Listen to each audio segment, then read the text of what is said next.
Borderlands 2 offers millions of guns, but for the most part, we all use the same 10 or so because the rest just aren't viable. But where's the fun in that?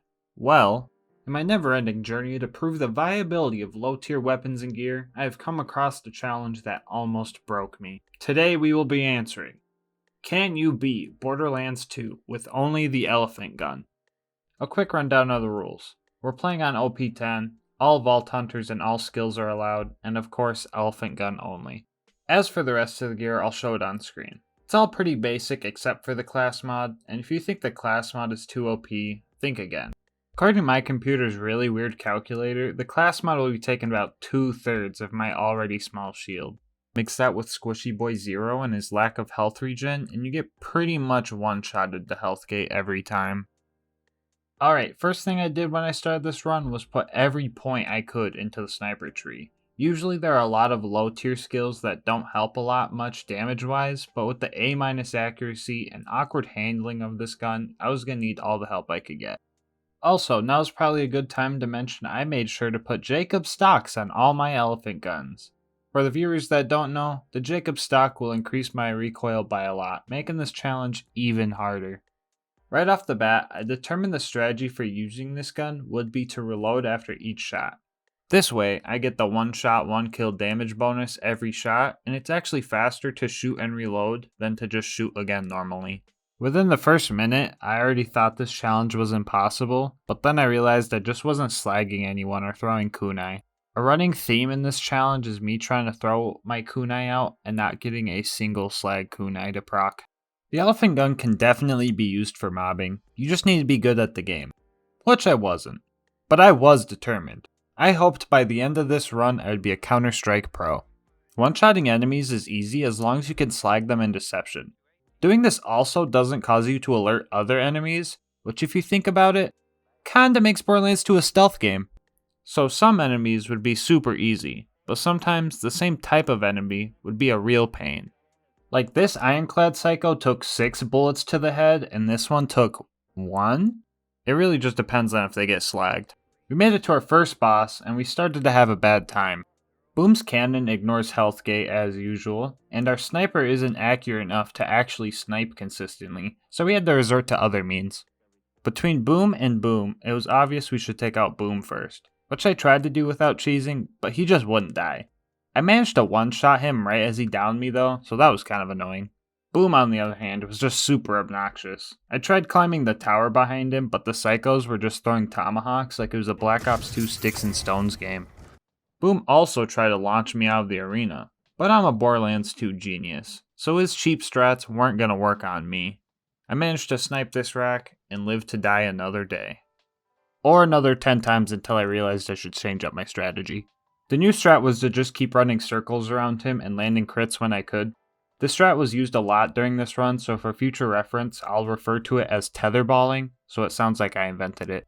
I finally knocked Boom out of his booster seat, and he died the same way Boom did.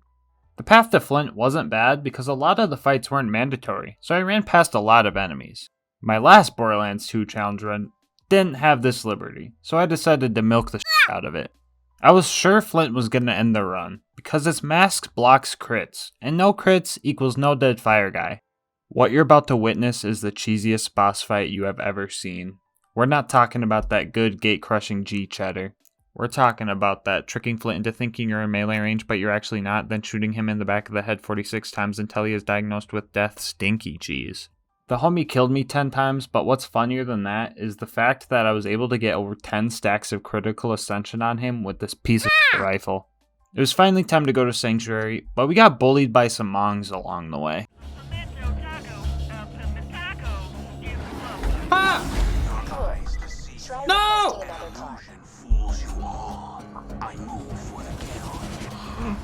Oh, what the f***? Ah! No, bro! Ah! Driving a car was actually pretty refreshing considering my last challenge run, but almost dying to Door Guy was kind of embarrassing. 34 deaths in, we made it to Sanctuary. I decided to customize our character to make Zero look like an asshole that would hunt elephants. Or like he sells fried chicken. Yeah, definitely the second one. Frostburn Canyon is kinda like Sawtooth Cauldron in a way, because both of them trigger my flight response. I rarely want anything to do with these places and the people they house, so I went any percent mode and ran right through. 95% of this map was just fighting the psychos at the end. Lilith kept messing up my shots, so this took way longer than it should have. Anyway, long story short, everything was going fine until the big psycho showed up and took my life 10 times. Probably would have been fine, but Lilith decided to play hacky sack with them every time I had a shot lined up. After that, we had an easy task for once.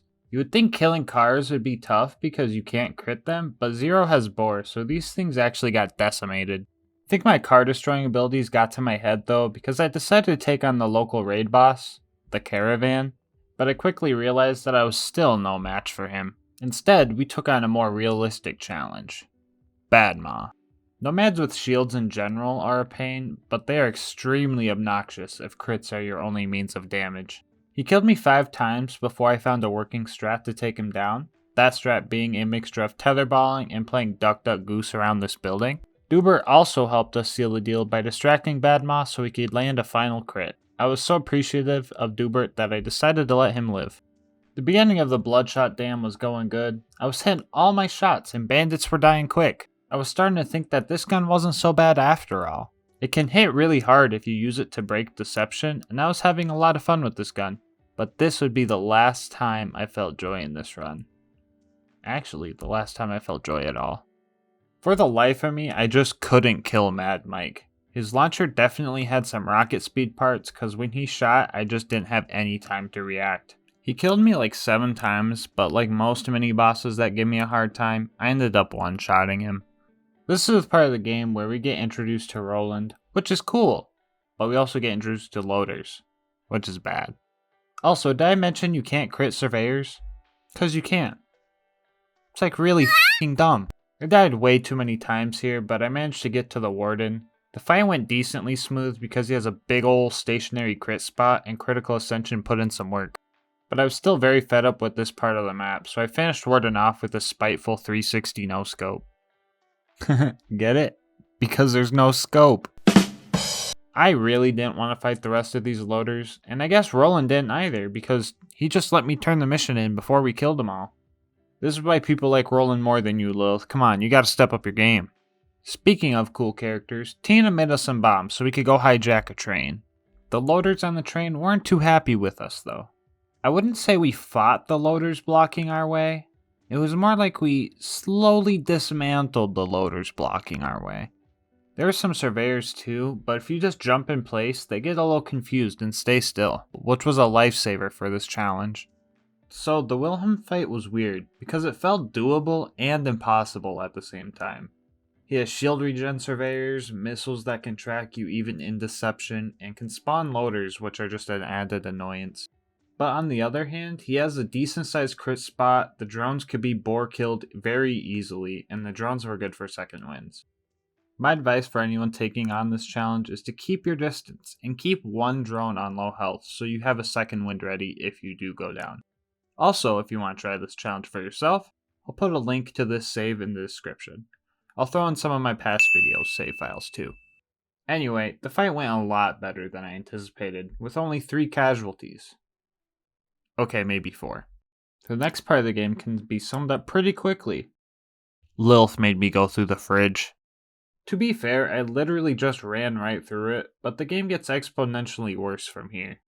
Everything was going kinda fine until this angelic guard from hell popped up. And I'm no English teacher, but I'm pretty sure that's an oxymoron. Anyway, the loader alone was already obnoxious, but I also had to deal with the f***ing Terramorphous wannabe heads with the undodgeable whip arm attack. My last bit of luck got me through this fight. It was distracted by some loaders and I was able to slag it long enough to kill him from a safe distance.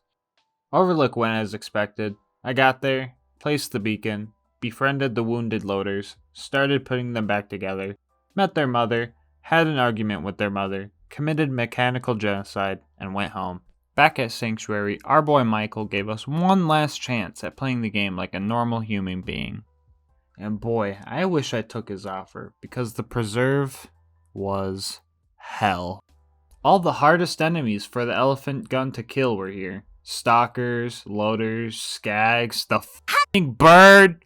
The loaders were the first obstacle. Apparently getting both of your arms shot off isn't considered a wound.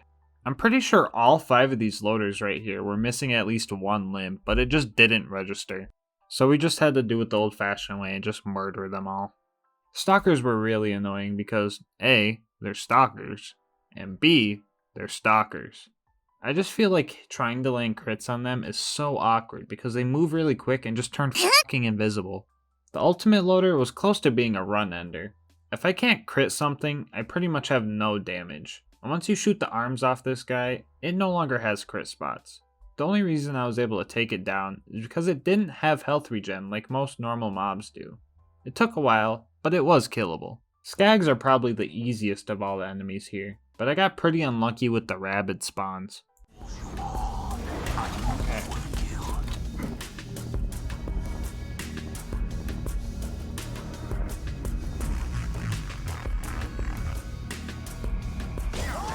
Ah! Critting skags isn't always easy, so I resorted to grouping them up and trying to bore them. I managed to kill enough to get the door open, and it was time for the Bloodwing fight. Right now, it probably seems like getting through the preserve doesn't seem as bad as I made it sound. But imagine doing all that 5 f***ing times. Oh my fucking gosh, man. Why the f*** did the game crash so many fucking times? On top of all those crashes, Mordecai decided not to help and slag the stupid fucking skags, so second wins weren't even an option. I was in the preserve for 7.5 fucking hours. My guy, look at my deaths. You know how many I walked in with? This fucking many. Oh my fucking gosh, man. Okay. Alright, I was holding that in for about 2 months, so that felt pretty good to let out. Anyway, like I said, Mordecai wouldn't slag the skags for some reason, so I had to devise a new strategy because Bloodwing's attacks are just plain out undodgeable 99% of the time. Step 1 of the plan was to use our secret weapon, which was this 12-year-old Monster Energy sniper shot. I was saving it for a while, but I couldn't think of a better time to use it than this challenge. Step 2 of the plan was to get the skags out of my way. They respawn if they're all killed off, so instead I lured them up the elevator because they aren't able to jump back down for some reason, leaving the arena to just me and the bird. Step 3 was to carefully play peekaboo with Bloodwing. The spot you're seeing right here is safe unless Bloodwing lands on the ground or does her breath attack if she flies in at the right angle. After a few tries using this strat, we finally took her down. No. Bloodwing, no.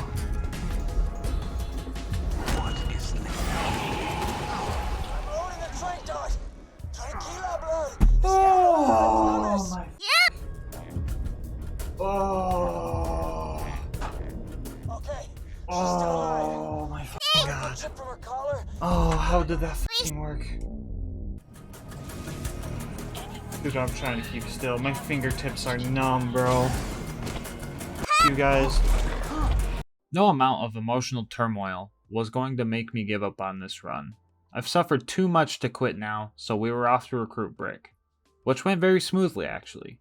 For the most part, I was able to relax and watch some World Star hip-hop type stuff go down.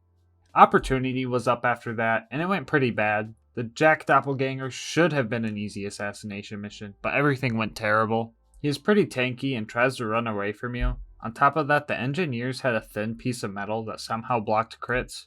Sometimes I'd be able to shoot them off, but it felt kinda random and luck-based. Also, there's this one ion loader who was a master at strategic positioning because his actions caused like 10 of my deaths. But like most mini-bosses that give me a hard time, I ended up one-shotting him. On the way to bunker, I realized I forgot to take the Face McShooty mission like a heathen, and I found this really dumb death spot.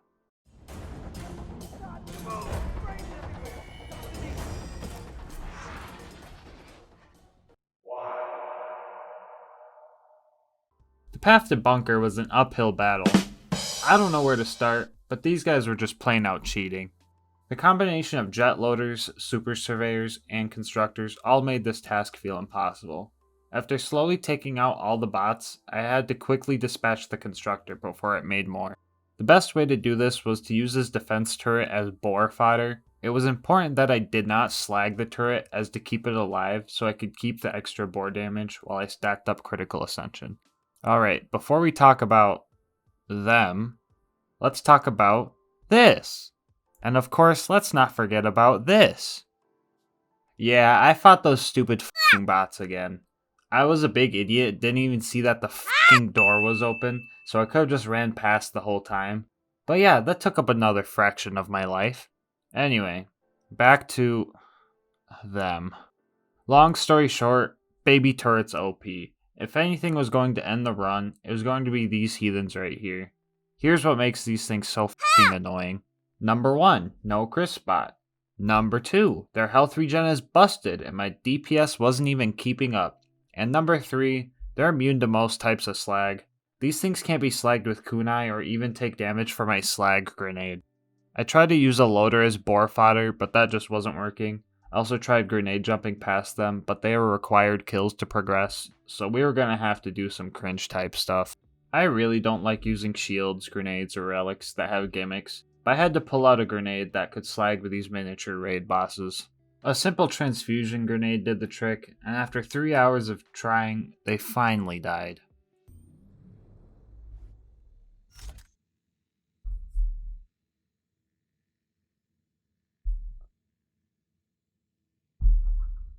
Oh. Alright, this place wasn't as bad as the preserve, but I did rack up like 80 deaths just trying to get to the friggin' bunker. Anyway, the super toaster on top of the mountain wasn't bad, it was mostly just this ultimate loader that was making the fight hard. But the critical ascension makes quick work of constructors, so nothing too painful. Speaking of pain, it was time to see if the elephant gun could snipe face McShooty. The main issue wasn't the lack of scope, but more a lack of natural accuracy. Even with the accuracy boost from my skills, it still took about 15 shots before I landed the crit. Nonetheless, the elephant gun can snipe face McShooty, so it will go on the top rank of the tier list. I knew the bunker fight was going to be tough. Yeah, the big turrets had crit spots, so that was in my favor. But was I going to have enough firepower to take on the... Oh yeah. I find it really funny that all those big turrets and the big defense bot were like super easy to take out, and then you have ion loaders who won't even let you in their bubble if you're down. Like for real though, whose idea was it to make it so you just start climbing the bubble? Who? Please, someone please tell me. On top of those fuckers, we also had more invincible baby turrets, but now they had undodgeable laser beams, which sadly means I had to bust out the cringe grenade again, which made me feel like a cheater even though I wasn't cheating. We managed to make it out alive with a little over 400 deaths on the board, and I practically dodged a bullet because my game crashed as soon as I made it back to Sanctuary. TBH, I wasn't hating the idea of going to Sawtooth Cauldron. After all, I've been fighting robots who resist normal bullets for the longest time, and squishy bandits seem to be a lot easier to handle. The ambush commanders weren't bad either because their heads are pretty big and deception can distract them pretty easily. I did get pooped on by mortar though. The buzzards probably would have went perfectly if it wasn't for this goon, but I think he tried to fight a buzzard and just flew away anyway, so he wasn't an issue for long. You could get through this next part of the game pretty quick usually. I don't think there is a single mandatory kill in all of the Arid Nexus, which is a good thing because our boy Saturn can't be slagged and doesn't have a crit spot. But even with running right past everyone, I managed to die right before picking up the info we needed. The final mission was upon us, and I was ready to end this. But the game would not make it so easy though. Taking out loaders with Claptrap was fine, but the combo of super surveyors took forever to kill. Eventually I managed to confuse them really close to each other, and Boar took it from there. Hero's Pass was going fine, until I met up with my sworn enemy, Baby Turret. On top of having stupid health regen, no crit spot, and being hard to slag, they are also completely immune to molten lava, I guess. One last time I had to pull out the cringe grenade, cause not even Brick and his infinite hammer supply could take it out. With the turret dead, the path was clear. It was time for the big fight. Jack was our first opponent, and he was definitely a tough one. The fight was more intense than a 1v1 on Rust against the guy that said rude things about your mom on Xbox Live. Hey kiddo, Jack here, president of Hyperion. He had health regen, which made this fight last a while. He was also using a lot of crazy movement tech that I've never seen before. I managed to hone in on his one weakness, that being his big shootable face, and went on to the final fight with the warrior, which went a little something like this.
With the stakes raised, I finally managed to take out the warrior.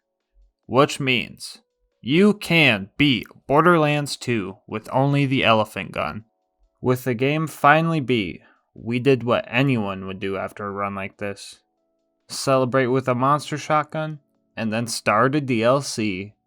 That's right, homies, you're getting some bonus content. Alright, I'll keep this short. So when I do these challenges, I usually like to see if the weapon I'm using can farm itself, and if it comes from a DLC, I try to beat that DLC as well. The DLC started out as normal. Our boy Hammerlock was even repping an elephant gun too. His shot explosive rounds though, so that was pretty weird. So on top of being everybody's least liked DLC, it was also nearly impossible. Landing any type of crit, which may I remind you is our only source of damage, was just impossible on these guys. Roll the footage. World revealed. Weakness is now known to me. Time to go to work. Deceive you. An illusion fools you all. I move for the kill. Ironically, the most efficient way of killing these guys was actually just to get them to level up to demon form. That gets rid of their impenetrable wooden mask. 2 hours and 30 deaths into this DLC, the last of the hunters got confused, and taking them out got 100 times easier.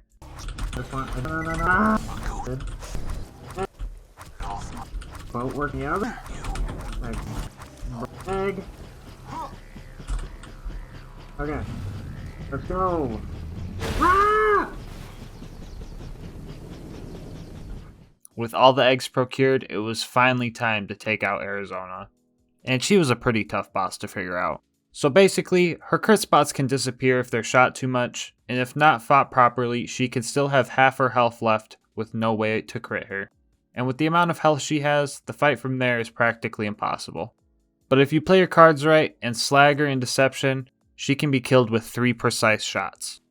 5 kills and 3 hours of getting stick bugged later, we managed to farm an elephant gun. After beating Thermotage in a game of tetherball, saving Claptrap was up next. This took a while because I couldn't land any crits, so I relied on Boar to get kills. I was doing this for a long time, long enough for the friendly worshippers to respawn. After this, the only mandatory fights for the rest of the game were Poop Spike and these elite savages. Both weren't bad because they could actually be critted, but Jackenstein was a straight up shit show. Every one of this guy's attacks is undodgeable. Mix that with the amount of ion loaders he spawns, you get a whole lot of pain. I had 2 options. Pull out the cringe transfusion grenade again for some type of healing, or use this cheese spot I knew about. After 80 attempts in this fight and 600 deaths total over the run, I chose the latter. So if anyone was wondering, you can beat Sir Hammerlock's big game hunt with only the elephant gun. Barely. Thanks so much for watching, guys. I really appreciate all the kind words I've been getting in the comments. Leaving comments like that and liking the video really helps motivate me to keep doing these runs. And if you guys want to see me suffer some more, consider hitting that subscribe button. And if you really want to see me suffer some more and you're watching this shortly after release, I'm live on Twitch right now starting my next challenge run. So come stop by if you want. But until next time, breathe easy, homies.